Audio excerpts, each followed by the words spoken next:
새정치민주연합 공식 팟캐스트 진짜가 나타났다. 그 7번째 시간 시작하겠습니다.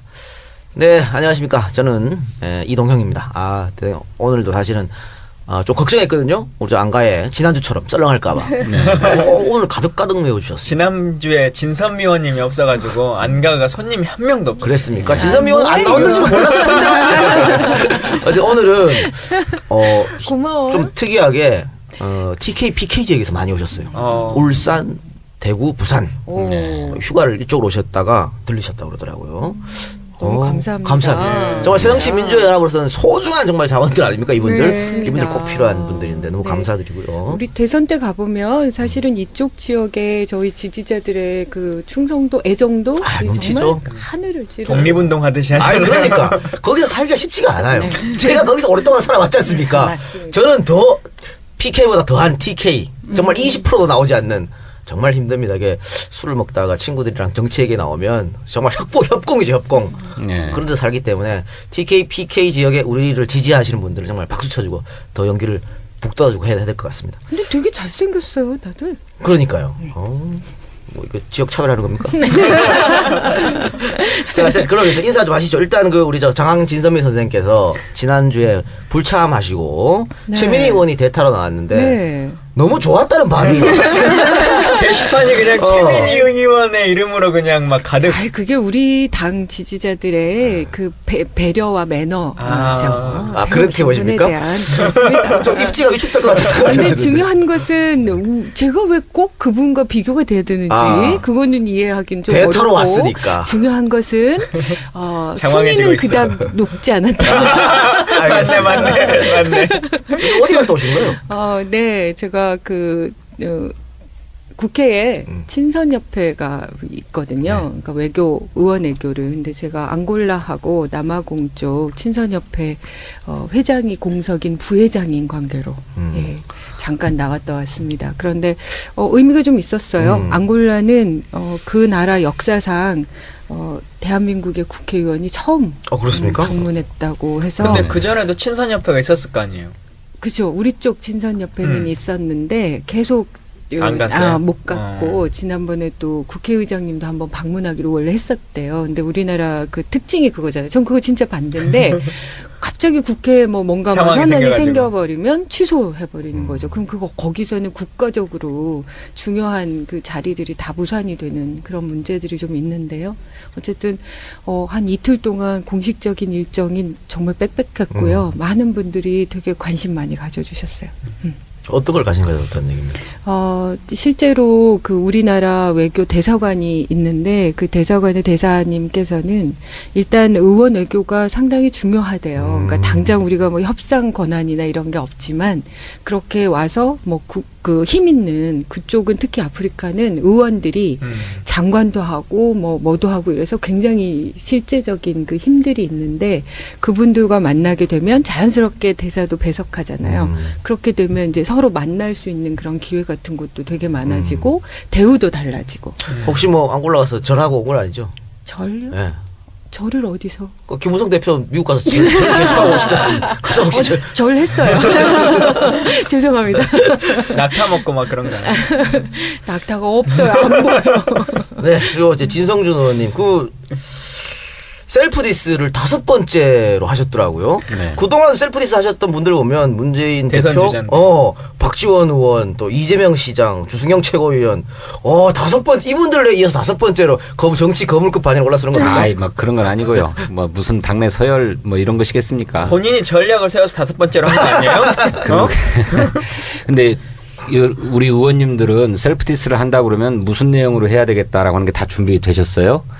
보면 나는 셀프디스 할 게 없다 하시는 의원들이 덜어 있으신 것 같더라고. 그래서 이제 그 셀프디스의 컨텐츠를 잡지 못해가지고 안 나오고 있었던 거죠. 그런데 누가 보더라도 새정치민주연합 선거에 판판이 지면서는 전략이 없다는 얘기를 계속 듣잖아요. 네네. 그래서 제가 해야 되겠다 싶었는데 이게 저는 전략 없다라고 하는 것이 제 능력 부족이니까 얼마든지 셀프디스도 하고 사과도 할 수 있지만 당 전체가 전략이 없다라고 하는 규정이 될까 봐서 사실 좀 조심스러웠는데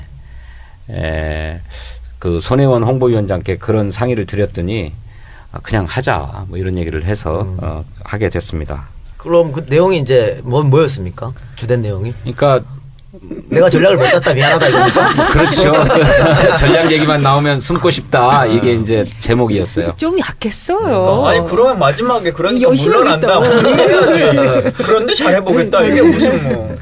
그런데 잘해보겠다고 하는 거는 제 워딩이 아니고 그거는 홍보위원회에서 그 결말을 기대해 주십시오 이렇게 써놨어요. 그래가지고 정말 부담스러운 거 있지. 어쨌든 5탄으로 그렇게 셀프 디스를 했다. 그 나머지 우리 저 두 분 의원과 우리 초대 손님인 저 은수미 의원님도 나름 준비하셔야 될 것 같은데 돌아올 것 같은데 한 번씩. 네네 다 돌아오게 될 겁니다. 조금 재밌는 걸로 진짜 디스 같은 디스가 필요하지 않겠나 그런 생각도 듭니다. 우리 김건희 의원님은 뭐 별일 없었습니까? 예, 저는 별일이 없었습니다. 그 있었잖아요 데이트 1일 데이트. 아, 1일 데이트. 네.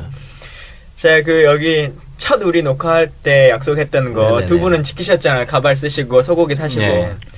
아, 근데 저는 제가 사이버 가수라는 느낌을 종종 받을 때가 있어요. 제 지지자들은 사이버 상에만 등장하지 실제 존재하지가 않아. 나오라 그러면 오지도 않고.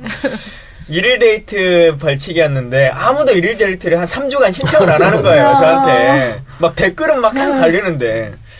근데 결국 23살의 청년이 저에게 신청을 해주셔가지고 그분을 지난 주말에 만났습니다. 그래서 내가 시간이 일요일날 순천에서 12시 20분부터 4시까지밖에 없다. 그러니까 3시간 40분 동안 뭘 하고 싶은지 본인이 하고 싶은 대로 하자 그랬더니 일단 저희 사무실에 와서 좀 얘기를 나누고 책에 사인을 받고 그 다음에 밥을 먹으러 가자 그래서 짱어 먹으러 가고 비싼 거 먹었네. 짱어에 복분자 먹었어요. 어이구 연타로 아주 그냥 먹고 또 그래 밥 먹었으니까 커피 한잔 하러 가자 그래서 커피숍 가서 먹고 그리고는 스타를 한번 하러 가자는 거예요. 스타 게임. 네, 스타1 그래서 진짜 오랜만에 PC방 가서 스타 게임 하고 그리고 시간이 1시간 정도 남았는데 뭐 하고 싶냐 그랬더니 사우나를 가면 안 되겠냐. 목욕했어요. 목욕했어요 둘이. 알몸으로 할 때문에. 아, 그러니까 이제 정말 완벽하게 풀 패키지. 몸보신 그러네, 몸보신 그 이게 딱 그거죠 아, 패키지. 그렇죠. 보신 데이트인 패키지. 거야? 보신 데이트. 보신 데이트. 아 근데 어쨌든 그분한테는 좋은 추억이 됐을 거라고 네, 봅니다. 그래서 그분이 오늘의 유머에 그 후기를 올렸어요. 올려가지고 베스트 오브 베스트에 올랐어요. 배우배 가기가 힘든데 축하드립니다. 사이버상에서 김광준 의원님 팬들이 막 또 했나 보다. 그러니까 우리 댓글분들이 오라 그러면 오지도 않는데. 알겠습니다. 네 그리고 오늘 또 스페셜 게스트를 한 분 모셨습니다. 우리 순위가 자꾸 떨어진다는 말이 있어서 그래? 그렇다면 우리 4명 가지고 안 되니까 스페셜로 매주 순위를 모셔야지 하면서 전투력 짱인 우리 저 은수미 의원님 모셨습니다. 반갑습니다. 네 사실 은수미 의원님은 팟캐스트 많이 하라 그래요. 팟캐스트 끼고 사신다 그랬는데 그럼 당연히 우리 팟캐스트 들어봤을 거 아닙니까? 네, 당연히 들었죠. 자 진단을 내려주시기 바랍니다. 진단은 마지막에 하겠습니다. 감사드립니다. 최근에 굉장히 바쁘신 것 같은데 어떻게 지내십니까? 저는 지금 박근혜 정부가 부모 자식 간에 이간질하고 그다음에 들들 볶고 있잖아요. 거기다 유승민 찍어내고 나서 이제 임금 찍어내기에 들어가는 것 같아서 좀 국민들께서 편안하게 휴가도 못 가실까봐 전선은 제가 지킬 테니까 휴가 다녀오시라 하고 좀 열심히 박근혜 정부하고 싸우고 있습니다. 저 좀 휴가 가게 박근혜 정부가 좀 정책 좀 바꿔주시기 바랍니다. 대통령은 휴가 가시던데. 그러니까요. 대통령은 수많은 손가발이 있으시잖아요. 그러니까 휴가를 가실 수 있지만 저야 뭐 이 노동개혁 드라이브를 네. 가지고 그 문제에 대해서 싸워야 되는 뭐 소수의 사람 중에 한 사람이기 때문에 예, 열심히 국민과 함께 하고 있습니다. 자, 노동 전문가시니까 오늘도 아마 그 노동에 대해서 얘기를 좀 해주실 것 네, 같고요. 네. 이따가 좀 하기로 하고. 네. 먼저 우리 저 한 주간에 있는 시사 이야기를 한번 해보도록 합시다. 우리 저 심학봉 의원 얘기를 하지 않을 수가 없습니다. 이게 상당히 큰 문제 아닙니까? 그러니까 지금 사실 맨 처음에 그 여성이 경찰에 신고했을 때는 성폭행, 강간으로 신고를 한 거지 않습니까? 그럼 이거는 정말 현행범인 거고 감옥도 가야 되고 네. 전자발찌도 차야 되는 예. 정말 파렴치한 범죄인데 번복했습니다. 이분이 예. 그 사이 심학봉을 한번 만나고 나서 네. 번복해서 이상하게 말을 했어. 이게 그냥 합의해서 한 것도 아니고 내가 저항을 제대로 하지 않았다 이렇게 얘기했거든요. 전력을 다해서 그렇지. 도망가지 않았다. 저항하지 않았다. 이게 제가 봤을 때는 이 두 사람이 머리를 맞댄 것 같아요. 그래서 둘 다 피해가 안 가게끔. 왜냐하면 이분이 그냥 말을 뒤집어 버리면 무고죄로 걸리거든요. 그러니까 무고죄도 안 걸리고 성폭행도 아닌 걸로 하면 어떻게 할까?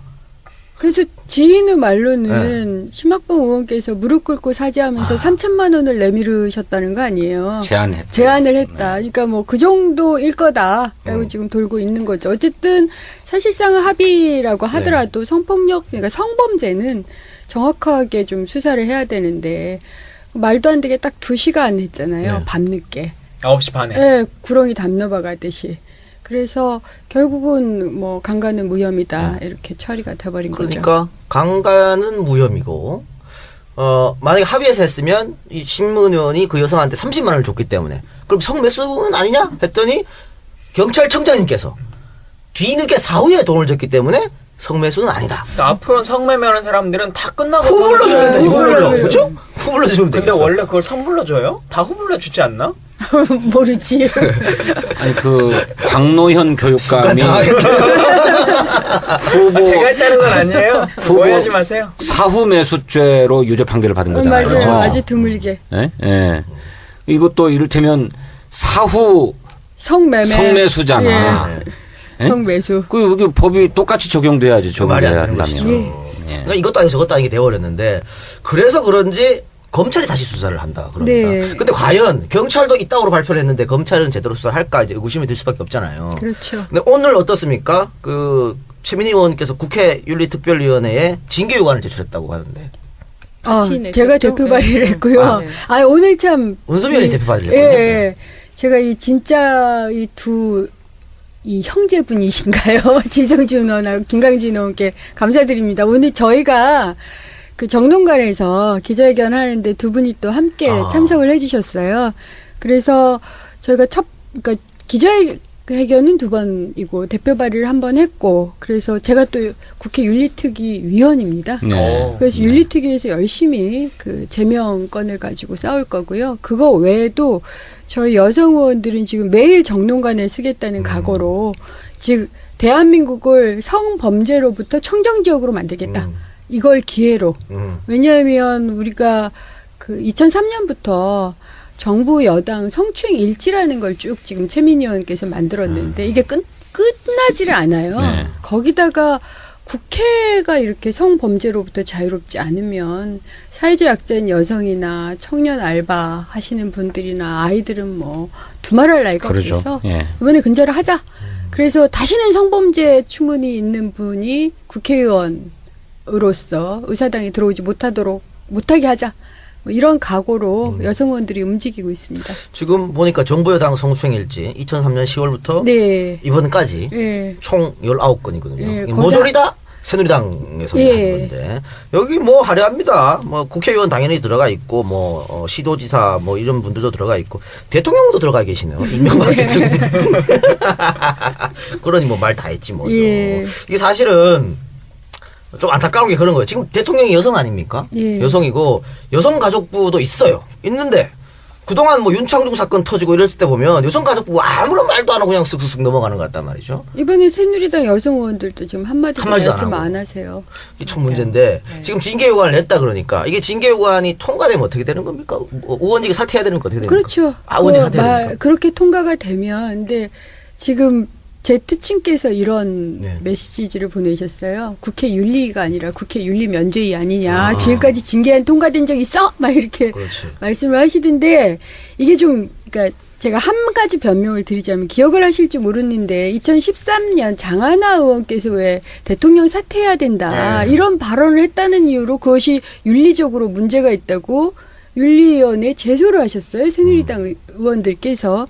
이렇게 좀 윤리위원회를 좀 잘못 이용하는 경우가 너무 많아서 제대로 안 되는 경우가 있지만 그렇다 하더라도 윤리위원회가 지금 제 역할을 하지 못한다라는 것에 대해서는 저도 굉장히 공감을 하고 있고. 저도 제소돼 있어요. 아, 그렇습니까? 예. 그러니까 좀- 모두 38건인데 예. 살펴보면 대체로 상대 정당에서 상대 당 국회의원의 발언을 트집 잡아가지고 윤리위원회 한 경우가 제소한 게 많아요. 굉장히 많아요. 이렇게 이제 그 현행범 또는 무슨 실정법을 위반한 것과 관련해서 그 윤리위에 제소된 경우는 많지 않습니다. 상당히 드물죠. 네. 그러니까 이제 이게 다 막 섞여가지고 윤리가 정쟁의 장소처럼 좀 만들어지는 면도 있지만 어쨌든 성범죄 문제만은 함께 근절하자라고 그럼요. 호소를 해보려고요. 예. 그 강용석 전 의원 같은 경우에도 윤리위원회 제소가 됐는데 결국은 투표해가지고 이제 안 된 안 거죠. 되- 안 되고 탈당했지 않습니까? 예, 네. 탈당을 한 거죠. 이번에도 먼저 탈당해버리고 네. 탈당하면 끝이 나나 이제 이런 비판을 많이 하시는 거죠. 무혐의 사퇴해야 될 되는 거 건데 아니야. 탈당은 왜 했을까요? 어? 그러니까 죄가 없으면 죄가 없으면- 다시 받아줘야 되잖아요. 복당. 그렇죠. 임 과장은 잘못이 없는데도 자살하잖아요. 글쎄, 그 자식, 그 뭐 이해할 수 없는데, 이 심학봉 의원은 그 성범죄도 성범죄지만 국회의원으로서 있을 수 없는 짓을 했다고 생각합니다. 그 당일날 오후에 본인이 소속되어 있는 상임위원회의 소위원회, 주파수 소위원회라고 그래요. 그 회의가 있었습니다. 그래서 중요한 결정들이 있었다고 하는데 그 회의에 안 가고 호텔에서 술 먹고 그랬다고 하니까 이거는 국회의원으로서의 기본 자질이 안 돼 있는 거죠. 그렇죠. 거기다가 이분이 새누리당 경북도당 윤리위원장이세요. 예, 예. 사건 당일날 임명받아. 네, 그러니까 어이가 없잖아요. 거기다 2013년에 14년인가 아이들 성폭력 문제를 네. 거론하면서 성폭력 같은 거 없어야 된다라고 자랑스럽게 트윗에 올리신 분이시기도 해서 새누리당 입장에서는 정확한 윤리위원장 정도의 수준일 것 같아요. 왜냐하면 새누리당 윤리 이번에 수준이 대통령이 그 정도다. 대통령이 인권위원장을 지명한 걸로 봤을 때 딱 그 정부가 생각하는 윤리위원장과 이 인권위원장의 딱 수준 그게 딱 그까진 것 같아요.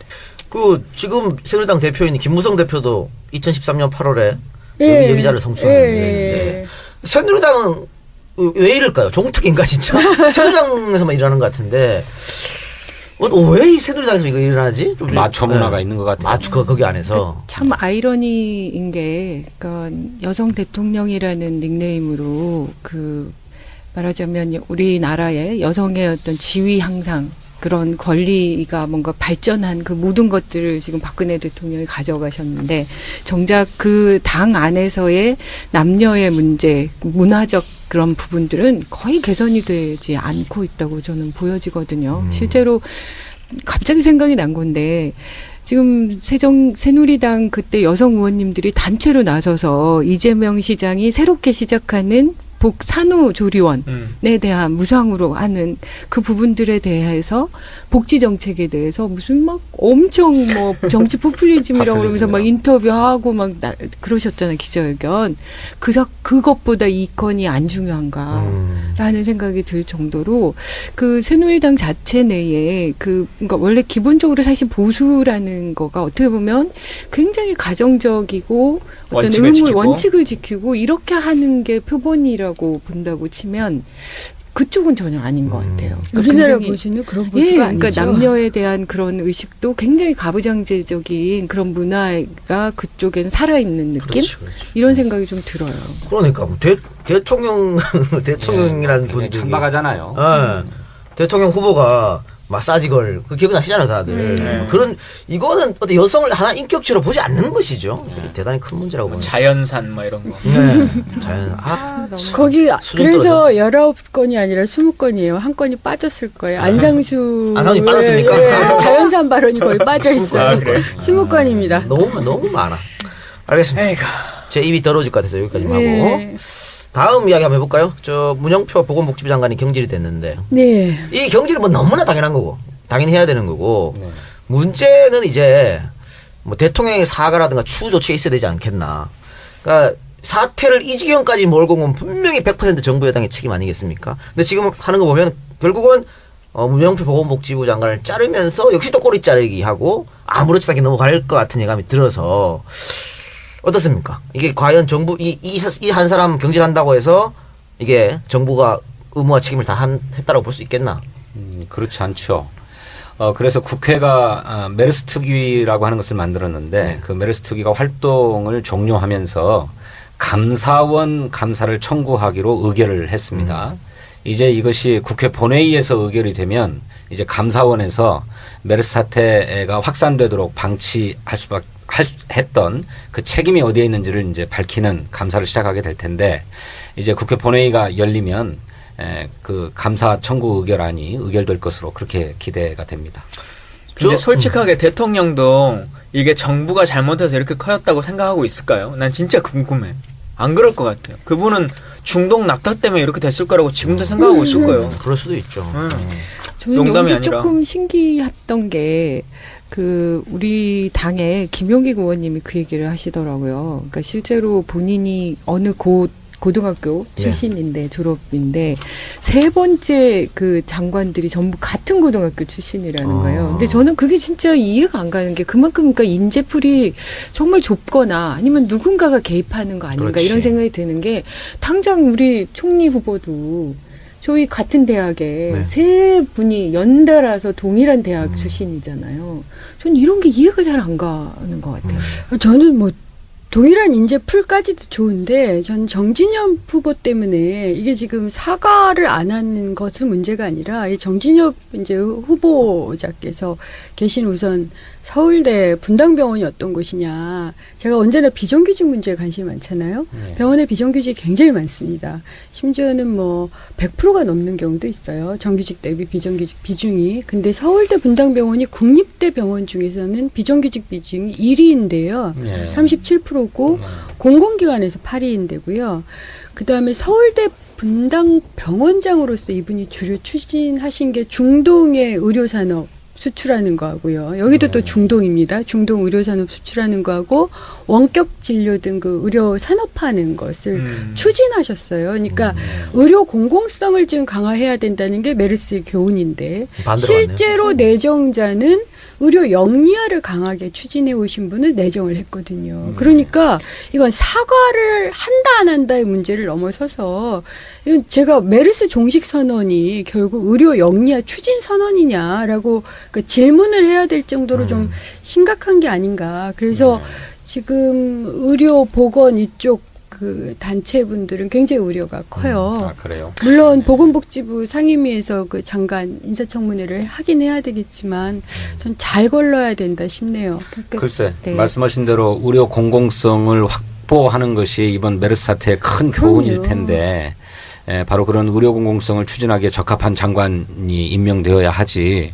말씀하신 대로 의료 영리화에 앞장서고 뭐 그런 사람이라고 하면 지금 시대적 과제와는 동떨어진 사람이라고 할 수 있겠네요. 근데 이명박 정부 때부터 지금까지 계속 이 사람들이 하고 싶어하는 게 의료 영리 아닙니까? 그렇죠. 가장 돈이 되고요. 우선 삼성이 가장 지원을 받아요. 저는 그 서비스 산업 발전법이라 이제 원격 진료 뭐 이런 시스템 도입, 그 다음에 병원에 호텔하고 병원 경업하게 하는 이런 것이 저희들이 이제 쭉 이렇게 추정을 해보면 삼성 등 그 큰 병원을 가지고 있는 재벌한테 매우 유리하거든요. 그래서 저는 아예 삼성 지원법이라고 얘기를 하는데 그리고 삼성이 메르스의 산실 아니었습니까? 그렇죠. 근데 결국 그 삼성을 지원하는 영리화를 아주 강력하게 추진하지 않겠느냐. 경제 활성화를 근거로 해서.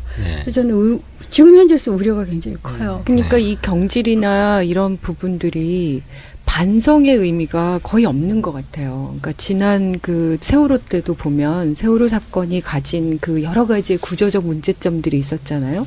그래서 그게 끊임없이 문제 제기가 됐고 그 당시 바로 그 안행부 장관을 경질시키고 그리고 나서 하신 게 결국은 국민안전처를 만들어서 안행부의 실질적인 자리가 늘어나서 그러니까 어떻게 보면 가장 책임을 져야 될 분들이 승진하는 이런 아주 그리고 그 부처 자체가 완전 기형적으로 커지는 이런 문제가 됐고 실제로 그 컨트롤 타워가 문제다라고 했는데 오히려 그 과두 체제로 그렇게 그 긴급한 상황에서 문제를 정리해내고 빠르게 조치를 취할 수 있는 그런 체제가 아닌 걸로 만들어진 거거든요. 근데 똑같은 것 같아요. 그러니까 매번 본인들이 애초에 생각한 것에서 단 한 차례도 물러나고 있지 않는 것 같아요.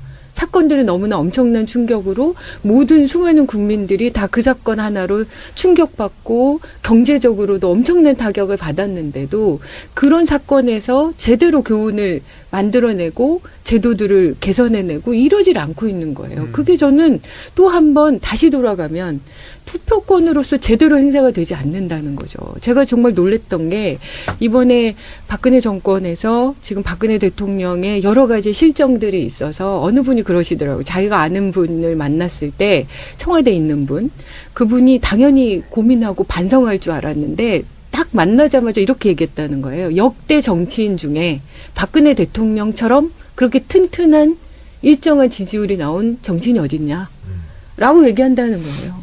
그러니까 그걸 통해서 이분들은 반성할 생각이 애초에 없는 거다. 예. 그 정말 이건 다시 돌아오는 거죠. 우리 국민들에게. 그 오늘 지선 의원 말씀이 장황스럽지 않습니다. 감사합니다. 안고 나서 배우고 오셨습니까? 그래서 감사원은 또 별개로 국회에서는 국정조사도 추진해야 된다고 생각합니다. 네. 그래서 사태의 원인이 어디에 있고 또 책임은 누구에게 있는지를 분명하게 밝혀야 그런 문제를 해결해 나갈 수 있다고 생각합니다. 그리고 또 이 새정치연합에서 대통령의 사과도 정식으로 요구를 해야 된다고 봐요. 네. 처음에 대통령 사과 문제 나왔을 때 정부에서 뭐라 그랬냐면 지금 메르스가 한창이기 때문에 지금 사과 아니고 끝나고 이렇게 얘기를 했거든요. 근데 끝났는데 좀 아무 말 안 하고 있으니까 결국은 이분이 근데 사과에 장애가 있으신 분인가 싶고 한 번도 제대로 사과한 적이 본 적이 없으니까 누군가는 책임을 져야 되는데 책임지는 모습을 전혀 보여주지 않고 있다는 거. 저는 그게 공감 능력의 마비라고 생각해요. 왜냐하면 사과라는 게 우리 그냥 이렇게 지나가다 이렇게 스쳐도 아프면 미안하다고 얘기하고 상황을 정리해야 되잖아요. 근데 그 다른 사람들이 실제로 겪은 것에 대한 고통에 공감하지 못하니까 내가 왜 사과를 내가 무슨 죄야? 이렇게 생각하는 거 아닐까. 그러니까 대통령은 뭐 메르스 같은 사건이 벌어지거나 이랬을 때 이게 자신이 통수권자로서의 뭔가 일을 잘못해서 벌어진 거라고 하는 책임을 지는 게 아니라 자기는 잘하고 있는데 왜 네가 이걸 잘못해가지고 내 이 치적에 누를 끼치냐라고 하는 걸로 그냥 그 사람을 해임하는 걸로 끝나는 것이지 이게 반성의 의미로 뭔가 다시 이게 이 길이 아니구나라고 하는 것을 되짚는 게 아닌 거죠. 박근혜 무오르론이냐? 무어류론. 그렇죠. 발음이 어렵네. 그래가지고 삼성이 사가 있고 메르스 총리로 불리기도 했던 황교안 총리가 대신 사가 있잖아요. 그걸로 아마 끝났다. 네. 메르스 종식 선언은 이걸로 끝? 난 이거라고 봐요. 삼성은 그렇게 사과하고 또 원격으로 그거 받아내고 그러잖아요. 근데 전 이것도 진짜 위험한 게 어쩌다가 막 이 상태 계속 가잖아요. 그럼 박근혜 대통령이 사과 한마디 하면 우리 막 다 감동해서 살아버릴 것 같아. 그걸로 막 모든 게 다 용서되는 거 아닌가 모르겠어요. 알겠습니다. 대선 직전에 비극이야 막. 비극. 거기까지만 하고 자 다음 이야기는 그 정치 개혁에 대해서 좀 이야기하도록 하겠습니다. 그 김무성 대표가 미국 갔다가 돌아와서 권역별 비례대표 받지 않겠다. 오히려 비례대표를 줄이겠다. 지역구는 늘리겠다. 현행 300명 정원에서 그런 말을 했어요. 그러니까 이건 정치 개혁이 아니고 정치 후퇴라고밖에 볼 수 없는 것이죠. 지금까지 전문가들이 꾸준하게 비례대표를 늘려야 된다. 특히 권역별 비례 확대해야 된다. 그리고 설문조사하면 국민들도 그게 맞다라고 다 얘기하는데 혼자서 지금 이렇게 뒤로 가는 정책을 하는데 그에 대해서 이제 문재인 대표가 오늘 최고회의에서 빅딜을 제안했습니다. 새누리당이 권역별 비례대표제를 수용한다면 우리는 오픈 프라이머리를 받을 수 있다. 이렇게 빅딜을 했거든요. 이런 얘기가 왜 나온 것이죠? 전략. 예, 그러니까 말씀하신 것처럼 새누리당은 완전히 당리당략에 입각해서 권역별 비례대표제를 도입하면 자기들 의석수가 줄어들고 원내 과반 의석도 무너지기 때문에 절대로 받아들일 수 없다라고 하는 내부 보고서가 있었지 않았습니까? 바로 그것에 입각해서 절대로 받아들일 수 없다라고 하는 입장을 고수한 채 그 오픈 프라이머리는 계속 추진하겠다고 하니 그렇다면 양당이 공히 내세우고 있는 문제를 일괄 타결하자 이런 제안을 전격적으로 한 겁니다.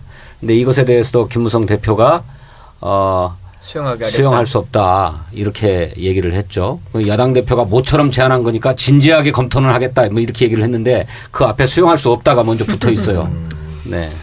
그러니까 우리가 권역별 비례대표가 왜 정치 개혁이냐 이거부터 먼저 얘기해야 될 것 같은데 일단 우리는 그 너무 이 정말 한국 정치의 병폐로 가는 지역으로 갈려져 있지 않습니까? 네. 그러니까 영남에서 새누리가 독식하고 호남에서 새정치민주연합이 독식하고 이게 그 권역별 비례대표를 도입하면 이게 깨질 수 있다는 거잖아요. 그러니까 영남에서도 야당 국회의원이 나올 수 있고 호남에서도 반대로 나올 수 있다는 얘기인데 또 승자 독식 구조 지금은 사표가 너무 많죠. 너무 많죠. 1000만 표.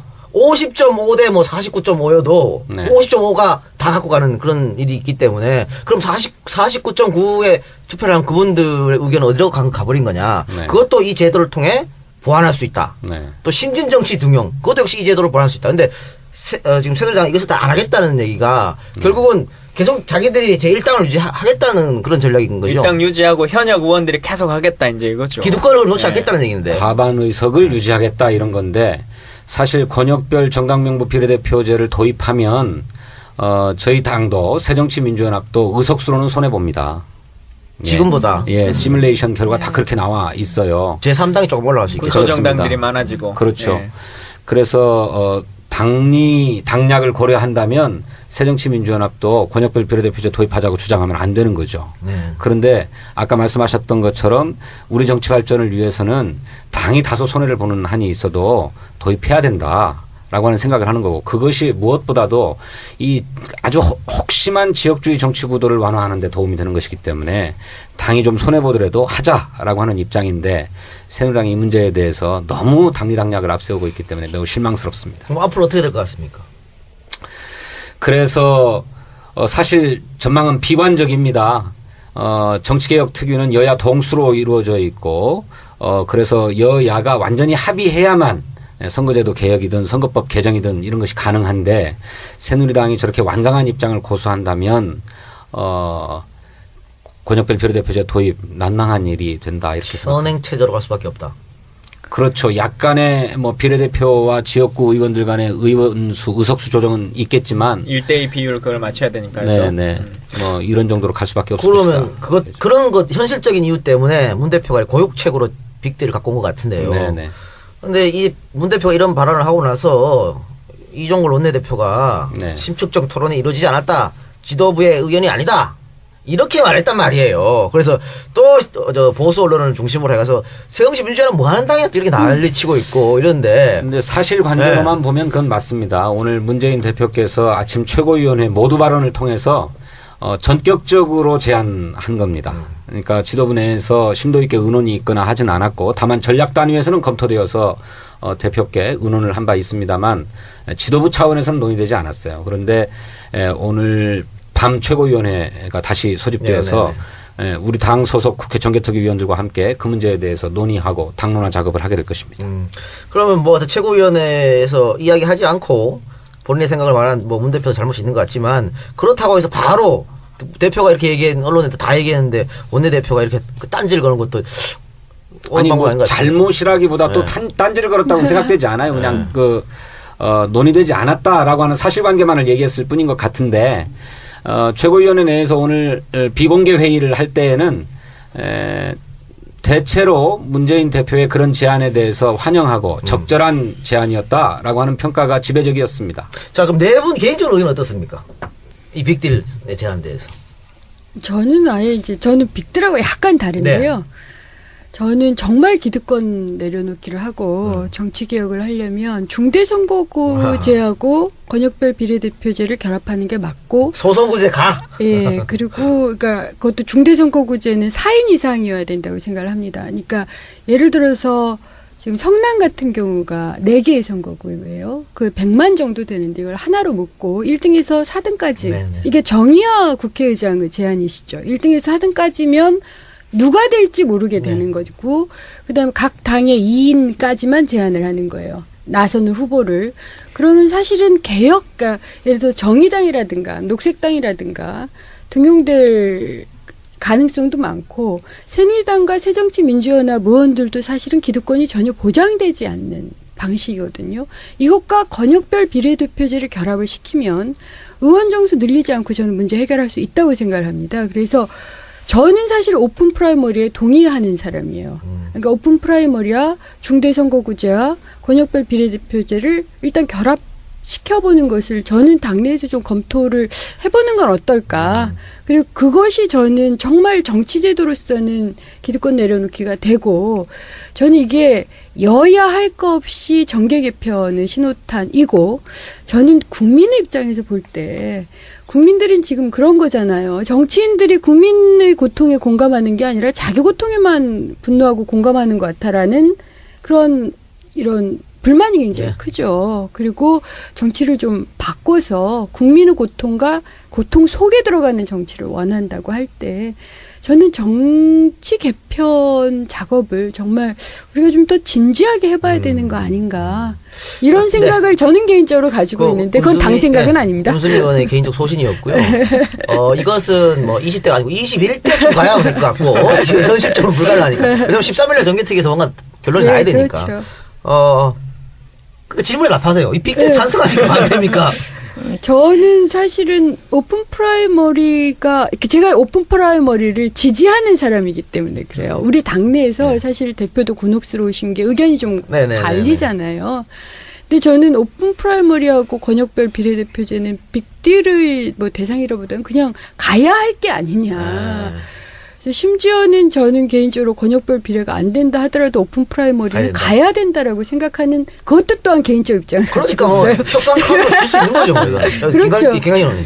저는 그러니까 빅들의 제안이라고 하지 않습니까? 네. 근데 이제 그 빅들은 논외로 치고 제안을 할 타이밍으로는 좋았다고 생각해요. 그러니까 그동안 오픈 프라이머리를 새누리당에 던지고 우리한테 받을 거냐 말 거냐 하는 것을 물어봤었는데 어쨌든 저쪽이 받든 안 받든 이제 우리가 뭘 물어보고 저쪽이 답을 어떻게 하냐라고 하는 걸로 전세를 바꿨으니까 그 측면에서는 훨씬 괜찮은 정치라고 생각합니다. 지성 의원님. 저는 오픈 프라이머리가 능사여 정답은 아니라고 생각합니다. 오픈 프라이머리를 도입하기 위해서는 전제가 있어야 된다고 생각해요. 하나는 정당의 자율적 선택권이 보장되어야 된다고 생각합니다. 이거를 새누리당이 주장하듯이 법으로 강제해서 모든 정당이 총선에 내보낼 후보자를 오픈 프라이머리로 뽑아야 된다라고 하는 거는 정당의 자율적 선택권을 박탈하는 위헌적 조치다 이렇게 생각합니다. 그리고 두 번째로 그러니까 쉽게 말하면 전략 공천이 좀 필요하다 이런 거죠. 전략 공천만이 아니고 아니, 전략 경우에 공천은 따라서는 하게 할수 있어요. 당원들의 의사로 후보자를 뽑으려는 정당이 있을 수 있는 거죠. 그리고 그게 원칙이고요. 그래서 오픈 프라이머리를 일반화하게 되고 그거를 국가의 예비 선거로 강제하게 되면 정당이 소멸되게 될 것이다. 이렇게 생각합니다. 두 번째로는 정치 신인들이 현역 국회의원들과 공정하게 겨룰 수 있는 제도적 장치가 보장되고 마련돼야 됩니다. 그것이 뒷받침되지 않으면 저는 신인들이 오픈 프라이머리를 돌파하기가 굉장히 어렵다. 이렇게 생각해요. 근데 어쨌든 그런 보완 지점이 있음에도 불구하고 새누리당이 권역별 비례대표제 도입 자체에 대해서는 아무런 입장도 없고 완강한 반대만을 계속하고 있기 때문에 정치적으로 타결하기 위한 돌파 수단으로 적절하게 제안했다 이렇게 생각합니다. 자, 진선 의원님.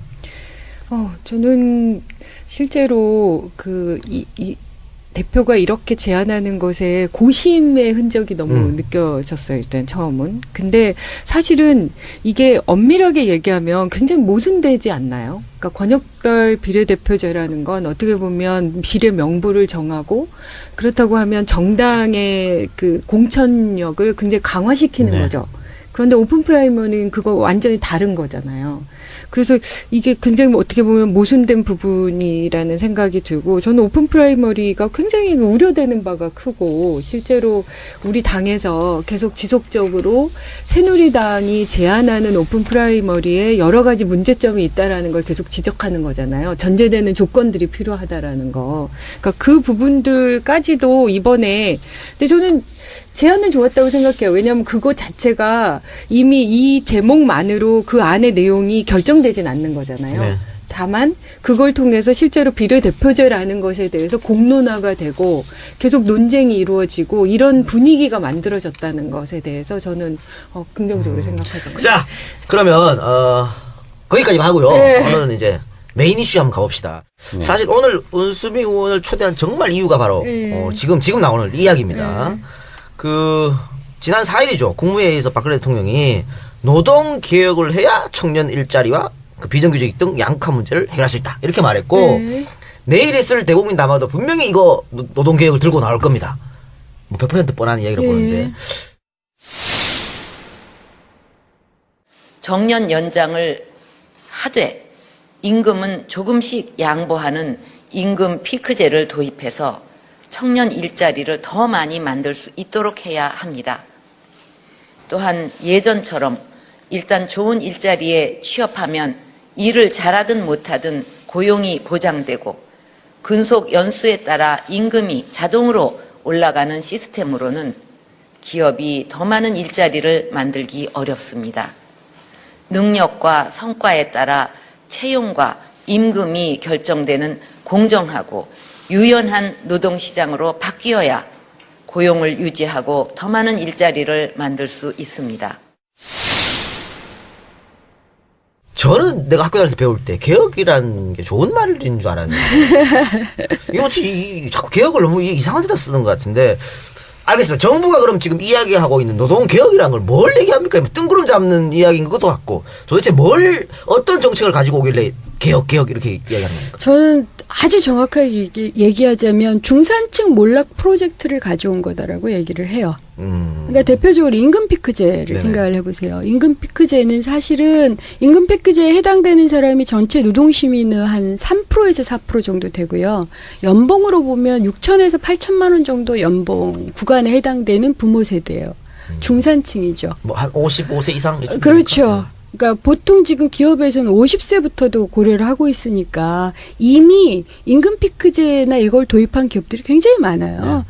그런데 그러니까 원래 MB 때는 대기업 그 신입사원 연봉 깎기를 했거든요. 그리고 천연 탓을 했죠. 그래서 청년 실업 양산을 하고 비정규 양산하고 그쪽을 이제 공격을 하다가 이제는 그쪽을 공격할 수가 없으니까 남은 쪽이 부모 중산층이죠. 그래서 이 중산층으로부터 어쨌든 일정하게 임금을 깎겠다.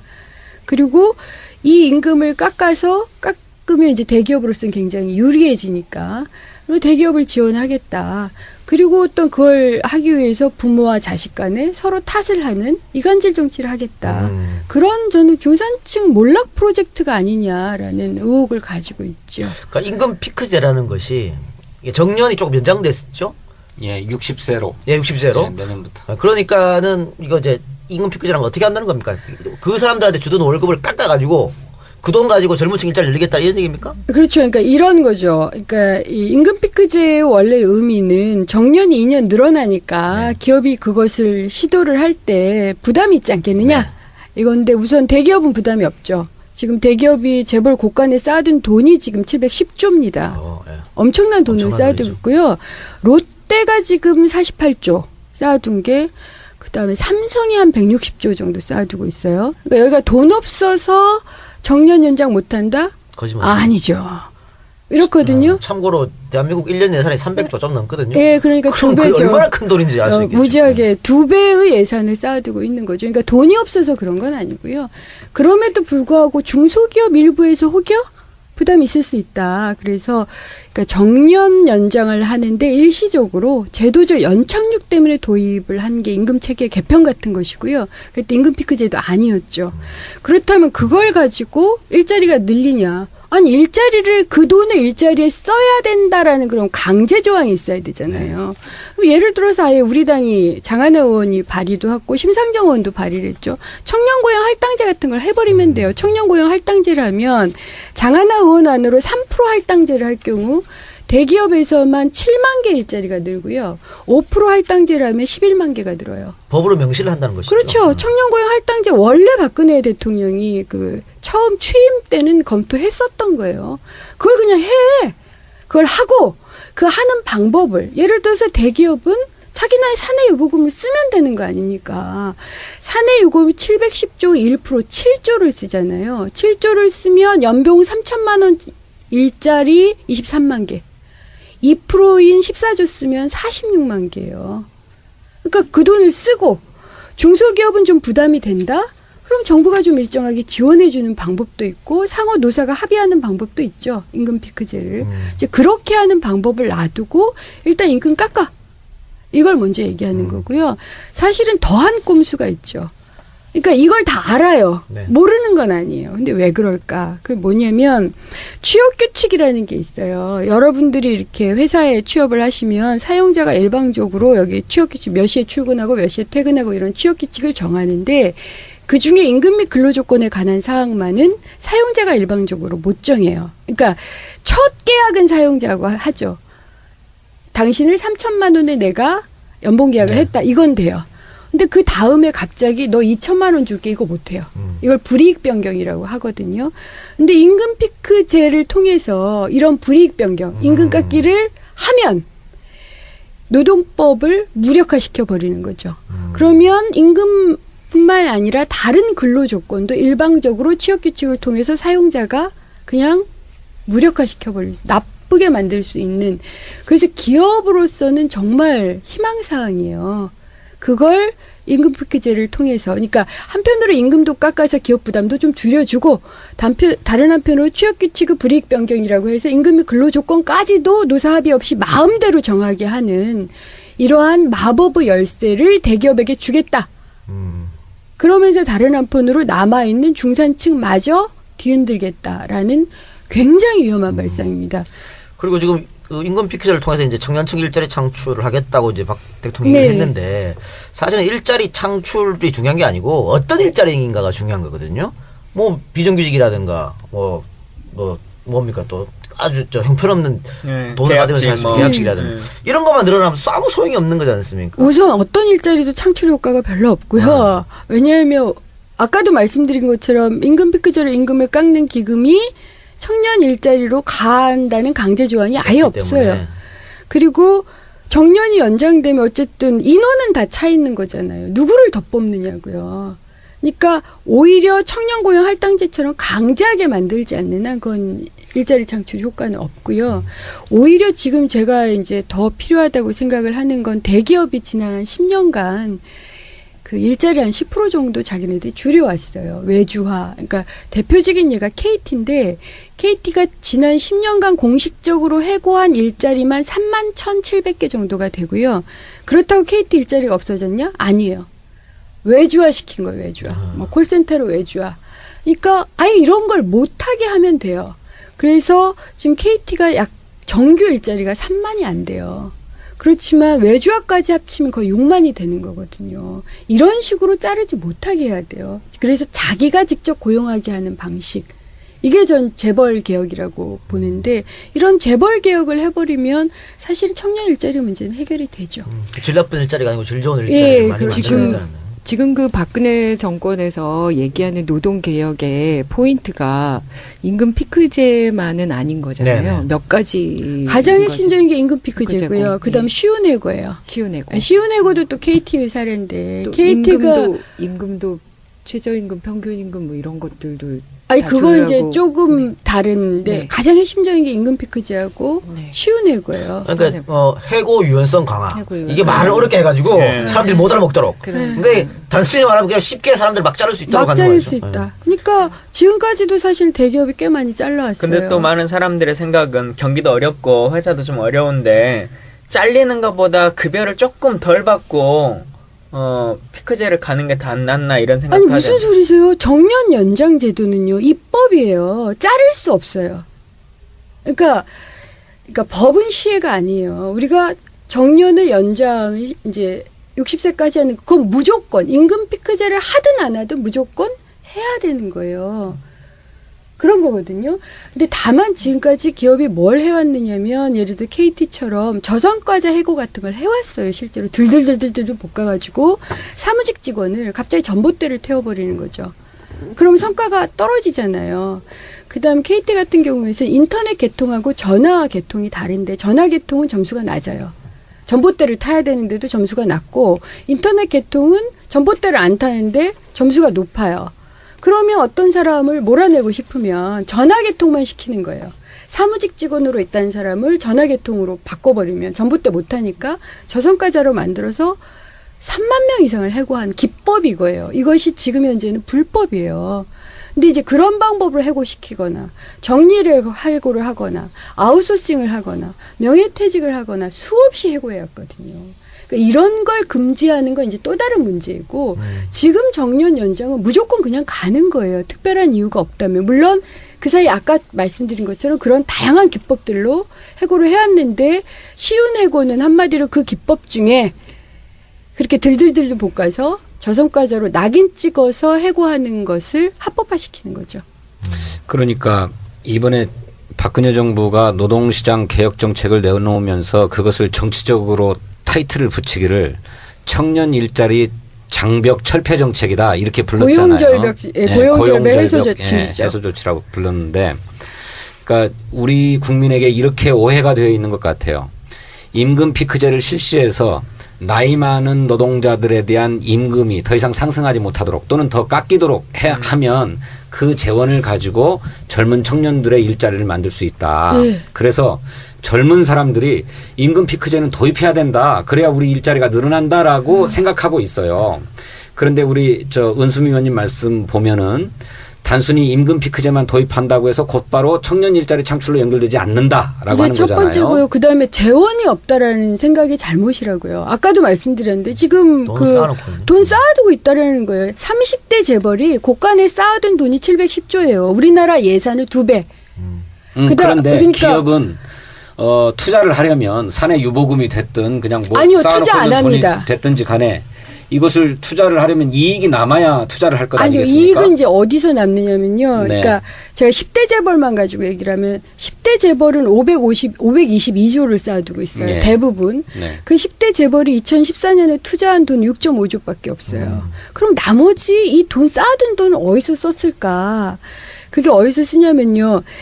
그러니까 여러분들은 지금 그러니까 예를 들어서 금융소득에 대한 과세가 최고 38%예요. 국민은. 네. 그런데 기업은 22%예요. 실효세율로 따지면 16.55%입니다. 예. 그러면 이게 뭐냐면 금융소득, 예를 들어서 임대료 수입 혹은 은행에 맡겨서 서민들이 대출하면 그 이자 수입, 이런 주식 배당, 이게 훨씬 더 이익이 많은 겁니다. 네. 그러면 우리는 지금까지 기업이 생산적인 투자나 고용에 투자를 한다고 생각을 하시죠. 그렇죠. 근데 기업의 입장은 금융 쪽에 투자를 하는 것도 투자예요. 네. 그러니까 그런 곳에 지금 이제 투자를 하는 요인들이 굉장히 널려 있는 거죠. 네. 그래서 우리 당의 정책은 아예 그렇다면 그런 적어도 비생산적 투자, 혹은 금융소득을 가지고 배불리는 거, 혹은 재벌 곳간 쌓아두는 거, 이건 없애자.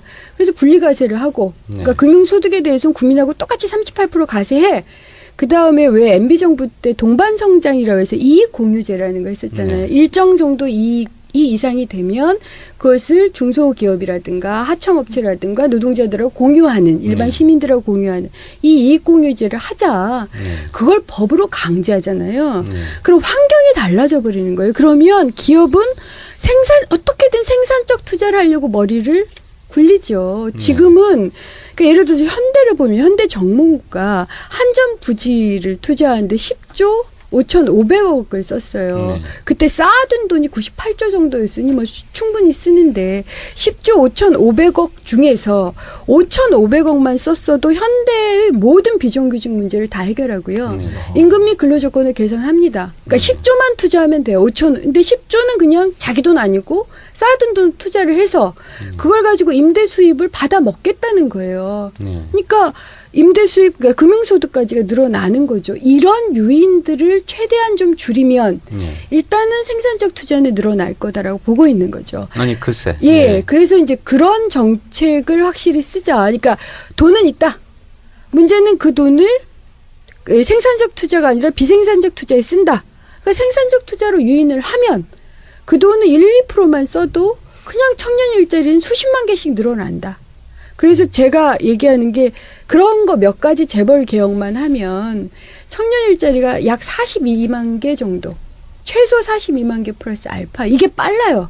예를 들어서 중산층의 부모들 살 좀 발라대듯이 돈 뜯어내는 것보다 있죠. 그래서 국민들 들들들들 볶고 이 노동자들 저항하게 만들고 고공농성하게 만들고 이 갈등으로 난리 나게 하고 거기다가 6천만 원 받던 사람이 2천만 원 그냥 토해내라 그래서 4천 되면 소비도 줄잖아요. 그렇죠. 그렇게 하는 것보다 재벌 있는 돈 쌓아두는 거기를 이익공유제의 형태든 사내유보금 과세 형태든 분리과세 형태든 해서 그것만이라도 재벌 개혁의 초점을 딱 맞춰서 해버리면 이건 됩니다. 저는 정말 청년 일자리 문제가 심각하기 때문에 제발 재벌 개혁하자. 재벌 개혁하면 효과도 뚜렷해요. 근데 임금 피크제는 효과가 없습니다. 그러면 그러니까 의원님께서는 임금 피크제 도입에 반대하시는 건가요? 아니요, 저는 그러니까 이 우리가 이미 입법적으로 어떻게 되면 노사 합의에 따라서는 할 수 있어요. 자율적으로 합의해서 그럼요. 실시하자 이런 그럼요. 말씀이잖아요. 그거야 그냥 놔두면 되는 네네. 거죠. 그런데 이제 그것이 바로 청년 일자리 창출로 연결이 안 되니까 청년 일자리 창출을 강제하거나 담보할 수 있는 또 다른 정책 수단들이 강구돼야 된다 이런 말씀이잖아요. 청년고용 할당제라든가 청년고용 기타 할당제. 그러니까 청년고용 할당제 첫 네. 번째고요. 네. 그다음에 사내유보금 환원. 그러니까 네, 이걸 사내유보금의 이익공유제 형태로 환원하자. 환원하자. 네. 그다음에 법인세 문제예요. 네. 법인세가 약 정상화하자. 네, 이런 정상화하면 제가 40 이죠. 계산하니까 10만 개 정도 일자리를 늘릴 수 있어요. 네. 그걸 가지고 정상화만 해도 그것도 그러니까 중소기업 말고 재벌 대기업 네. 300명 이상 대기업만 가지고 해도 한 10만 개 늘릴 수가 있고요. 네. 그다음에 이제 분리과세가 있는 거고 거기에 이 근로시간 단축을 하면 네. 그냥 대기업 근로시간만 단축을 해도 2만 개 플러스 알파 정도가 돼요. 네. 그렇게 해버리면 42만 개가 나오거든요, 계산이. 네. 물론 그 계산도 그냥 이제 이게 현실은 아니니까 이론적인 계산이긴 하지만 42만 개예요. 근데 지금 정부가 얘기하는 게 20만 개잖아요. 네. 대부분이 또 뭐 인턴 뭐 이런 그럼요. 거잖아요. 네. 좋은 일자리를 대기업에서 42만 개를 만들 수 있는 거예요. 그 어느 날부터 그 인턴이라는 단어가 전혀 다르게 쓰이는 것 같아요. 예전에는 인턴이라고 하는 게 수습 기간 뭐 3개월을 지나면 이제 사람을 봐보고 정규직 우리 회사에 써야지라고 하는 게 인턴이었는데 예. 요즘은 그냥 아르바이트의 다른 말이 그냥 인턴으로 쓰는 것 같아요. 혹은 공공기관도 그렇고 쓰다 뭐 다. 버리기라고도 얘기해요, 본인들은. 국회도 인턴 비서제 하잖아요. 네. 저는 우리 인턴들 보면서 정말로 마음이 아파요. 그러니까 맞아요. 국회부터 이걸 빨리 좀 바꿔야 돼요. 아니, 그거 2년 안 우리 해주려고 바꿔야 22개월만 계약하도록 하는 거 맞아요. 이거 완전 악법 아니에요? 아니 그래서 제가 예전에 운영위원회에서 이제 속기록을 보니까 그걸 이제 야당 의원들이 요구를 했어요. 인턴 제도를 개선을 하고 임금도 더 주고 결국 이 임금 더 주는 것 때문에 사실은 의원들은 좀 편법을 쓰잖아요. 그 돈 주고 일 시키는 게 너무 미안한 거예요. 그렇죠. 그리고 어떻게든 좀 승진을 시켜보려고 노력을 하고 근데 새누리당에서 반대했어요. 예, 맞습니다. 제가 심지어는 네. 여야 공이 지난 총선 때 세비 30% 삭감을 네. 결의했는데 네. 그 세비 30% 삭감분을 가지고 인턴 직원들을 정규직화하자라는 제안도 운영위원회에서 했습니다. 그런데 새누리당이 반대했어요. 반대하더라고요. 아니, 아니 진척이 안 됐어요. 법률적으로 예를 들면 이 사람들이 계속적으로 쓰잖아요. 사실은 대부분 말이 인턴이지 뭐 제 임기 4년 동안을 같이 다 하는 인턴도 있고 그럴 거 맞아요. 아니에요. 근데 24개월을 계약하도록 하면 문제가 되니까 22개월만 계약하게 하잖아요. 그렇죠. 2명을. 네. 그런 경우는 법적으로 문제가 안 됩니까? 그러니까 법적으로 다 그 피어나갈 구멍이 있어요. 이걸 MB 정부 때 다 시행령으로 개정을 했어요. 하위 법령으로. 그래서 문제가 없어요. 그러면 일반인들도 12개월로 계약하지 않고 11개월 뭐 19일로 그렇게 하는 계약해요. 그게 많이 그러니까 그렇게 있잖아요. 하는데 네. 그게 법적으로는 문제가 없는 없는 거네요. 거예요. 예. 그러니까 박근혜 정권은 이미 이제 재미를 붙인 것 같아요. 그러니까 내용은 전혀 다른 건데 제목을 기가 막히게 다른 식으로 붙이는 거죠. 그러니까 지금 이거는 은 의원님 설명대로라고 하면 실제로 청년 일자리랑은 전혀 상관이 없거나 오히려 나쁘게 되는 건데 청년 일자리를 위한 것처럼 이렇게 포장을 하잖아요. 네. 나 진짜 이걸 매번 넘어가지 않기를 진짜 기대해요. 아니 그래서 적극적으로 이 진실을 알려야 되는데 그래서 임금 피크제와 관련된 결론은 이런 거네요. 임금 피크제는 노사 자율로 얼마든지 도입할 수 있다. 그러나 임금 피크제가 곧 청년 일자리 창출은 아니다. 전혀 아니죠. 청년 일자리 창출을 위해서는 그래서 청년 실업 문제 해결을 위해서는 별도의 정책적 수단이 강구되어야 한다. 저는 명확하게 그렇죠. 그런 재벌기업이라고 부분은 해요. 절대 동의하지 않고 있죠. 우리 지금 3년 그렇죠. 내내 사실은 이 중요한 청년 이 좋은 일자리를 만들어내고자 계속 노력해서 우리 당의 의원님들이 다 좋은 법안들을 네. 내놨지만 그거를 3년 내내 거부하고 있는 거잖아요. 그러니까 정부 저는- 정책에도 그런 것이 전혀 포함이 안 돼 있는 안 거잖아요. 돼서 청년 네.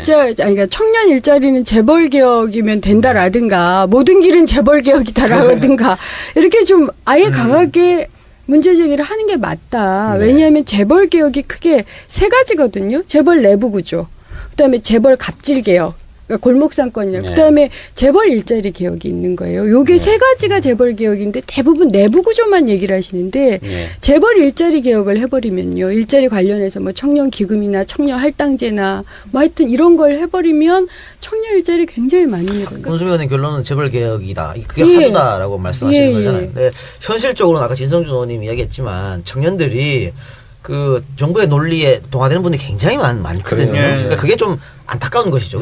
그게 이제 그런 거 아닙니까? 청년 세대와 기성 세대를 이간질시키는 이간질시키는 거예요. 거죠. 그렇죠. 네. 그러니까 우리가 이제 우수미 의원 같은 분이 이런 걸 자꾸 말씀 많이 해주셔가지고 많이 알려야겠죠. 근데 저거는 어때요? 지금 박근혜 정부에서 몇 달 전부터 계속해서 이제 군부를 떼고 있는데 총수들 재벌 총수 사면해주겠다. 근데 결국은 재벌 총수 사면해주겠다 핑계를 뭐라고 대느냐? 명분을 경제 어디다 활성화를 위해서. 경제 활성화 그리고 재벌 총수를 풀어줘야 이 사람들이 투자도 하고 뭐 정년 일자리 늘 거 아니냐? 예. 이런 명분을 가지고 왔단 말이죠. 어떻게 보십니까? 정말 사면해 줄 거라고 봅니까? 아니 저는 모르겠어요. 이번 롯데 사태가 아니었더라면 사면 쪽으로 갔을 것 같은데 롯데 사태 때문에 뭐 어떨지 좀 그건 두고 네. 봐야 되겠다라는 생각이 서청원 들어요. 최고가 뭐 엄청나게 롯데를 깠는데 그거는 위에서 뭐 오다가 내려왔으니까 그러지 않을까 그런 생각도 해요. 청와대 누구는 롯데와 사면은 또 별개 문제다 이렇게 또 얘기를 또 해놓은 그렇죠. 사람도 있어요. 그래서 그건 좀 근데 지켜봐야 될 것 같습니다. 자, 4개. 저는 사면한다. 좋습니다. 그래서 임금 피크제 문제는 그렇게 네. 정리하고 네. 속지 말자 임금 피크. 두 번째로는 저성과자 네. 해고 예. 자유화 쉽게 하는 문제. 거. 예. 저는 결국 뭐 노동 유연성 어쩌고 얘기를 하지만 해고 자유화 조치다 이렇게 생각을 네, 하는데 맞아요. 그 문제에 대해서 좀 한번 좀 분석을 해주시죠. 그러니까 그걸 아까도 말씀드렸지만 이미 도입이 다 돼 있어요. 그러니까 재벌들은 거의 다 저성과자 해고를 하고 있어요. 네. 저도 당해본 적이 있습니다. 네. 그러니까 저희 노동연구원, 그러니까 공공 부분에서부터 다 하고 있고요. 논문 많이 안 쓴다고. 아니요, 그게 아니라 성과가 안 나는 대로 일부러 보내갖고. 아니요, 저는 그게 아니었고 어떤 식이었느냐면 여러 가지 기법이 땡. 있어요. 그러니까 이 논문 많이 안 쓴다고 이런 것도 있고요. 그러니까 두 번째로 뭐 이상한데 만약 맞네. 내가 그러니까 그런 경우도 있어요. 노동경제학이 전문인데 예를 들어 저를 사회복지 쪽으로 보내버리면 저성과자가 돼요. 네. 근데 제게 한 방법은 그게 아니라 제가 이 정부의 비판적인 보고서를 너무 잘 썼어요. 네. 그래가지고 정량평가하고 정성평가가 있는데 정량평가는 그런 논문의 질이나 이걸 가지고 하는 거고 정성평가는 그냥 원장이 주는 거예요. 네. 0점을 줬어요. 그렇게 해요. 네. 그런 식으로 이미 도입이 돼 있고요. 이것에 대해서 문제 제기가 됐더니 KT 같은 경우는 지금 대법원에서 2번 판결이 났어요. 부당해고다. 이렇게 났고요. 그다음에 지금 고용부가 이런 것들에 대해서 특별 근로감독 제도를 하지 않았다고 감사원 감사 결정이 났습니다. 그러니까 이런 문제가 생기잖아요. 대기업 입장에서는 우리가 저성과자 해고를 열심히 하고 있는데 계속 법적으로 불법이라고 걸려. 그러니까 이번에 시운해고를 합법하겠다는 거예요. 네. 아주 그래서 제가 이제 이런 말씀 드리는데 그러니까 25살 청년 100명이 이제 입사를 했다. 10년 동안 몇 명이 남냐? 20명 남아요. 그러니까 80%가 사라져줘야 돼요. 그럼 35살이 되잖아요. 그럼 35살 때부터 60세 정년, 예전에 55세, 뭐 58세 정년까지 몇 명이 남냐를 보면 6명에서 7명 남고요. 네. 이제 13명에서 14명이 정리해고, 뭐 무슨 저성과자 해고, 뭐 이런 것으로 다 해고가 됐었거든요. 근데 만약 여기에 시운해고를 도입을 해버리면 7% 정년 가던 사람들이 1%가 되는 거죠. 그러니까 오직 한 사람만 살아남아라. 사관생도가 장군 되는 것보다 더 그렇죠. 그게 시운해고예요. 우리나라에서는. 그래서 이제 이것을 합법화시키면 대기업은 좋죠. 더 쌓아놓을 겁니다. 710조가 1000조를 목표로 하나 보다. 가계부채하고 똑같이 1200조까지 만들 모양이다라는 얘기를 해요. 이제 거기에도 그러니까 그런 오해가 발생하는 거잖아요. 이를테면 그 근속 연수는 오래된 노동자가 성과는 별로 못 내면서 계속 자리 차지하고 있고 돈은 계속 가져가니 이렇게 성과를 내지 못하는 노동자는 빨리 해고해야 또 새로운 일자리들이 만들어질 것 아니냐. 해고하든 자르지 않으면 그냥 그 월급을 조금 줄여서 그건 이제 받든. 임금 피크제고. 그러니까 이 생각을 해보세요. 이런 거예요. 그러니까 청년을, 그러니까 박근혜 정권은 이렇게 말을 하는데 3단 논법이거든요. 청년을 정규직화하자. 그잖아요. 네. 그런데 네. 그렇게 정규직화한 사람을 시운해고를 하자. 네. 그럼 결국은 청년은 장년이 되면 시운해고가 되는 거예요. 네. 이 악순환을 하는 거고 이게 첫 번째고요. 결국은 모두를 해고하자가 되는 10년이면 자기 앞에 눈에 닥칩니다. 그렇죠. 정말 잘 들어갈지도 알 수 없지만 운 좋게 들어갔다 하더라도 자기는 10년이면 저성과자로 해고가 되게 돼 있어요. 이게 전 첫 번째고요. 저는 그 한국 사람들이 정말 저성과자일까? 그러니까 이게 상대평가잖아요. 네. 그러니까 아무리 열심히 해도 누군가는 저성과자가 되는 사회예요. 우리나라는 정말 줄 세우기 사회이거든요. 개파만 줄 서는 거 아닙니다. 네. 이 성과를 가지고도 줄을 서야 되고 성과의 기준이 아까 말씀드린 것처럼 저같이 0점을 줘버리는 경우가 네. 있어요. 네. 그러면 줄 서기에서 자르는 거고요. 그다음에 전 마지막으로 청년들은 에너제틱 하잖아요. 그렇지만 장년들은 지혜나 숙련이 있어요. 그럼 외국 같은 경우 특히 선진국이라면 이걸 잘 조화를 합니다. 그래서 외국도 우리처럼 이렇게 가파르진 않지만 청년 때는 좀 임금을 덜 줘요. 대신 일을 더 많이 하게 해. 그럼 장년이 되면 그때 일을 많이 했으면서도 못 받은 임금을 장년 때 주는 거거든요. 네. 이러면 전체적으로 생활 전체에서 그러니까 생애 전체적으로 소득이 보장되는 방식이에요. 이건 동서고금을 막론하고 지금 그렇게 돼 있는데 그걸 깨겠다는 거예요. 그러니까 계속 낮은 임금을 주겠다는 거여서 사실은 모든 국민들을 청년 알바 수준의 임금을 주겠다는 계획. 그래서 제가 중산층 몰락 프로젝트라고 얘기를 하는 거예요. 사실은. 네, 듣고 보니까 딱 예. 그렇네요. 예. 정부의 노동시장 개혁 정책의 핵심이 두 가지인데 하나는 임금 피크제고 하나는 저성과자 해고자 유화 예. 문제인데 이 두 가지가 다 중년 노동자를 타겟으로 하고 있는 것이죠. 그렇죠. 그러니까 중산층을 몰락시키려고 하는 프로젝트다. 이런 규정이 맞는 것 같습니다. 아니, 그러니까 제가 신기하게 생각하는 게 왜 원래 박근혜 정부는 50대 이상의 지지를 네네. 많이 너무 확고한 지지를 받으셔서 그런지 여기를 타겟으로 하고 있는 거예요. 그러니까 자기 지지 세력들까지도 흔들어도 우리는 이길 거다라는 자신감이 있는지. 어떤 일을 해도 우리를 뽑아줄 거라는 그런 자신감이 있는 것이죠. 네. 아니 왜냐하면 50대들은 자식이 잘 되기를 바라거든. 내가 좀 손해를 보더라도 내 자식이 조금 일자리가 취업을 생긴다는데. 시켜줬으면 그게 훨씬 더 대통령이 잘하신 일. 그렇지 막 그렇게 네. 생각하는 게 있거든. 네? 그걸 노리는 것이지. 근데 저는 그러니까 이 그런 전략을 좀 세워보시라고요. 그 기겁한 전략이라니까 기괴한 전략. 특히 경제 정책을 논하는데 이렇게 보면은 사실 우리가 고용 일자리 정책 따로 있고 경제 정책 따로 있고 재벌 정책 따로 있고 이런 거 아니잖아요. 아니에요. 그게 다 알고 보면 다 연결돼 있는 예. 거고. 그 저는 가장 우리가 지금 이렇게 혼재돼 있고 섞여 있는 게 사실은 공무원 연금이라는 게 청년의 문제만도 아니고 나이 드신 분의 문제만도 아닌 거잖아요. 나이 드신 분들이 주로 돈을 많이 쓰는 거는 본인들의 아이들을 위해서 청년들의 어떤 역량 강화를 위해서 다 투자하는 거 아니에요. 그래서 실제로는 공무원 연금, 뭐 국민연금 이런 것이 결국은 그 부모가 이후에 자식들에게 기대지 않고 또 올해까지 힘들게 뭔가 직업을 찾지 않고도 노후를 고민할 수 있게 만들어주는 지지 그 장치인 거잖아요. 그럼 그것이 결국은 청년의 문제이기도 하거든요. 그렇죠. 근데 우리는 끊임없이 이걸 떼놔. 정말 분열 정책의 진수를 보이고 있는 것 같아요. 박근혜 정권은. 네. 그러니까 공무원 연금 때도 난 정말 기가 막혔던 게 그 대학생들이 와가지고 막 그 기자회견해요. 그러면서 야당 의원들은 왜 우리 청년들에게 이렇게 부담 주는 공무원 연금 문제에 대해서 적극적으로 응하지 않냐. 우리 적극적으로 응하지 않는 게 아니라 이 모든 문제는 다 서로 손붙잡고 함께 가는 문제거든요. 청년의 문제만도 아니고 나이 든 분의 문제만도 아니고.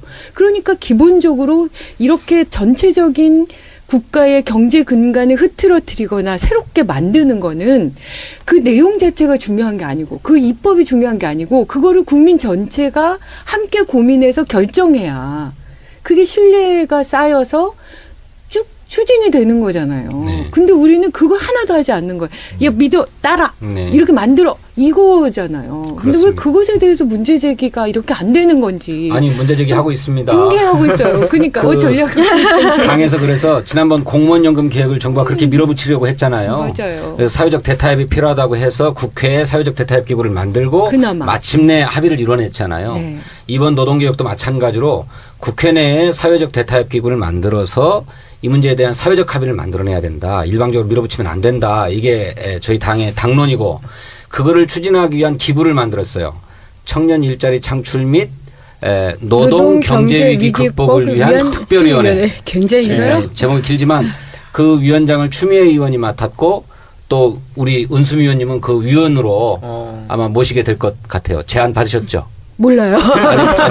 오늘 아직 전략 모릅니다. 노출. 아니, 다만 추미애 의원님하고 그 토론회는 같이 하기로 했어요. 저희 네. 의원실에서 지금 재벌개혁이냐 노동개혁이냐. 네, 그래서 청년 일자리를 위해서 재벌개혁을 하자라는 좀 주제를 박영선 가지고 의원님도 같이 하시면 하려고요. 너무 좋겠네요. 그러니까 저희는 이게 같이 맞물려 있다는 거, 누구만의 문제가 아니라는 걸 계속 어떻게 좀 보여주고 설득을 제대로 할 수 있으면 진짜 좋겠어요. 알겠습니다. 우리 당이 낸 많은 법들도 있는데 청년 고용과 관련한 법들이나 지원에 대한 법 이런 것들도 많이 있잖아요. 그러니까 부정이 많죠. 뭐 예를 들면 윤호중 의원이 낸 법 중에 보면 꼭 우리가 어떤 재벌에 대한 것을 깎아내리는 게 아니라 지원을 해가지고 하는 법도 있잖아요. 예. 중소기업에 청년들이 창업하게 되면 뭐 1,000만 원까지 세액 공제를 해주겠다거나 뭐 법인세인가 하여튼 뭐 공제해주겠다거나 뭐 이제 그런 것들도 하여튼 좋은 법안은 야당이 낸 것도 좀 받아들여가지고 하면 좋겠어요. 그러니까 안 봐 근데. 정부의 경제정책이 철저하게 실패해서 우리 서민들의 고통이 굉장히 크고 또 특히 청년들의 고통이 매우 큰데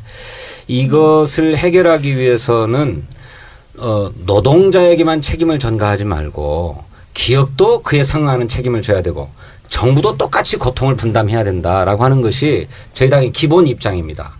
그래서 노동시장 개혁에만 국한하지 말고 아까 은수미 의원님 제기하셨던 것처럼 재벌 개혁도 또 정부가 내놔야 될 보따리가 있다면 그 보따리도 함께 고민하는 이런 정부와 노동과 기업이 함께 모두 고통을 분담하고 또 경제위기 극복을 위해서 노력할 대안을 만들어보자. 라고 하는 것이 저희 당의 기본 입장이라고 하는 점을 힘주어 말씀드리겠습니다. 알겠습니다.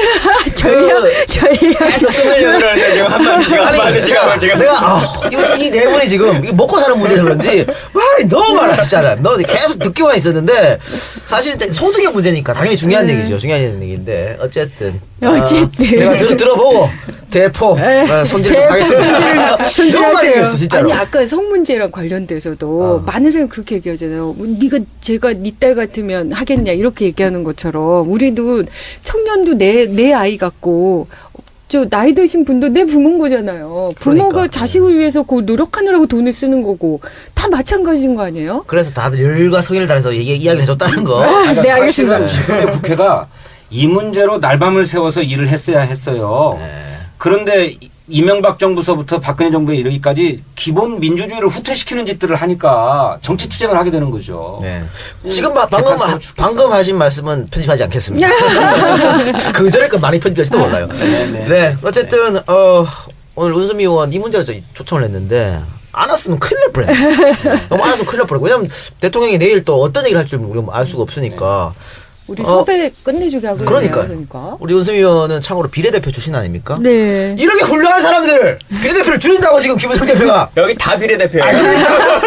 이렇게 일 잘하고 있는데 이거 다 줄인다고. 그러네. 그러고 보니까 다 역시 비례대표네요. 김우성 비례대표 늘려야 됩니다. 아니 박근혜 대통령도 비례대표 출신이고 유승민 대표도 비례대표 출신이고 다 그래요. 늘려야 된다. 그래야 정말 이렇게 일 잘하시는 이런 네 분 필두로 해서 이런 분들이 내 키워드로 할 얘기 다 나가고 있어요. 그건 좀 나쁘끄럽다. 하여튼 그렇다고 보고 어쨌든 내일 이제 대통령이 담화하는데 근데 뭐 뻔할 뻔짜로 예. 무슨 말을 할지가 나온 것 같아요. 내일 대통령 담화도 있고 세제 개편안도 있잖아요. 예, 세제 개편안도 있죠. 그러니까 결국은 이제 뭐 경제 활성화, 뭐 경제를 살리기 위해서는 임금 피크제 도입해야 된다. 예? 그런데 야당이 협조를 안 해준다.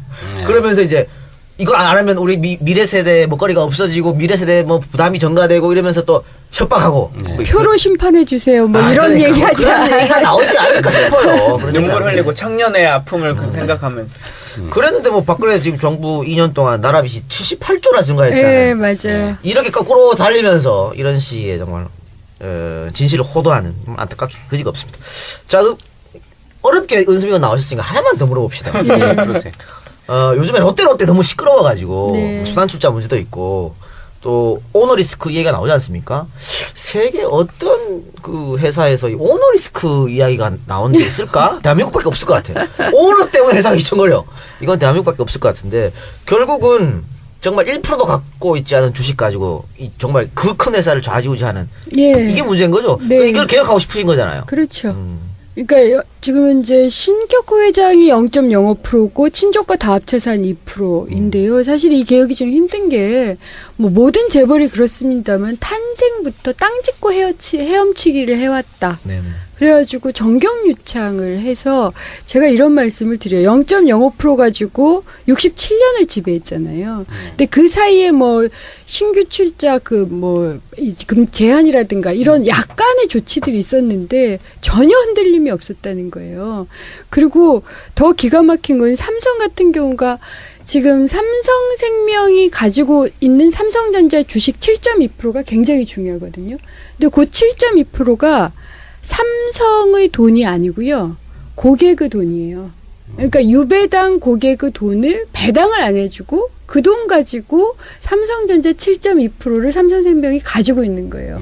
그래서 그런 고리를 그러니까 몇 프로씩 확장을 해가지고 만드는 고리를 가지고 있거든요. 근데 이런 것들을 지금 예를 들어서 보험업 이걸 이제 뭐 공정거래법 뭐 개정안이라든가 보험업법 개정안이라든가 발의는 많이 돼 있어요. 점검을 쭉 오늘도 박영선 의원이 하시던데 점검은 다 돼 있는데 이게 이제 합의가 안 돼가지고 지금 통과가 안 돼 있는 거죠.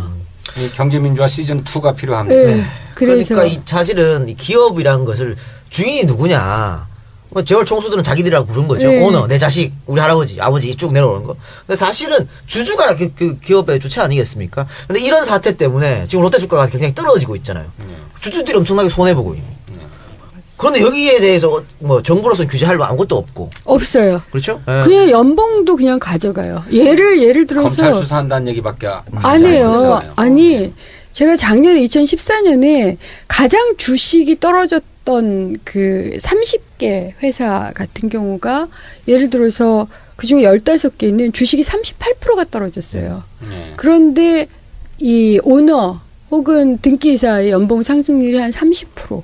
네. 책임지기는커녕 오히려 더. 가져가요. 근데 이런 것들이 규제가 안 돼서 외국에서는 최고임금 상한제 같은 걸 지금 뭐 입법 발의도 하고 스위스는 국민투표까지 갔다가 안 됐고 그러잖아요. 그러니까 최저임금위원회만 만들지 말고 최고임금위원회를 예, 예, 만들어서 저는 그것도 필요하다고 생각합니다. 예, 이걸 좀 규제를 하자. 그래서 이렇게 이 오너 리스크 같은 것들을 좀 줄여보자라는 그렇죠. 움직임들이 전 세계적으로 일어나고 있어요. 다른 거죠? 그렇죠. 그러니까 그걸 이윤 피크제라고 얘기하는 사람들도 있어요. 그러게요. 그렇게 구분해 주는 게 좋겠네요. 그리고 사실 이번 롯데 사태도 그렇고 저번에 뭐 대한항공 사태도 그렇고. 조연아 조연아 씨. 조연아 씨 14억까지 갔습니다. 땅콩 해양하고 이게 정말 고속됐는데. 오너 리스크인데 네. 그 오너의 하나의 잘못으로 대한항공 전 세계 이미지가 나빠졌으니까 또 주식도 떨어졌고 네. 또 지금 삼성 같은 경우에도 이재용 씨를 후계구를 하기 위해서 별수를 다 쓰고 그렇죠. 있는데 이재용 씨가 그동안 이제 보여준 경영 능력이 좀 떨어지지 않습니까? 이 삼성에서 실패했고 그런데 이런 사람이 대한민국 최고 그 재벌의 째가 꼭대기에 올라와서 의사 결정을 막 한단 말이에요. 그럼 그 밑에 임직원들하고 다 어떻게 될 것인가 이런 생각을 하면 이 오너 리스크가 굉장히 큰 정말 말 그대로 리스크다. 이렇게 와서 재벌 개혁이 꼭 필요하다는 생각이 듭니다. 근데 여론조사에서는 세습 반대가 한 57% 나오시더라고요. 예, 근데 방법이 없는 거죠, 지금. 그렇죠. 예.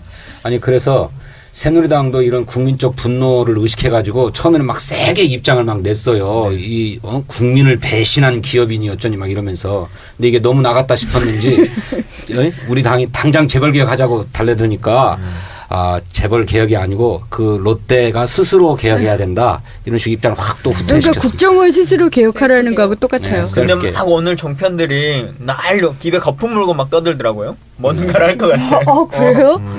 이거 롯데 뭐 자체는- 일본 기업이고 뭐 어쩌고 막 롯데 하죠. 자체는 그렇게 하겠죠. 알겠습니다. 그럼 거기까지만 하도록 네. 하겠습니다. 우리가 지금 시간이 너무 오래 걸려서 요거를 죄송합니다.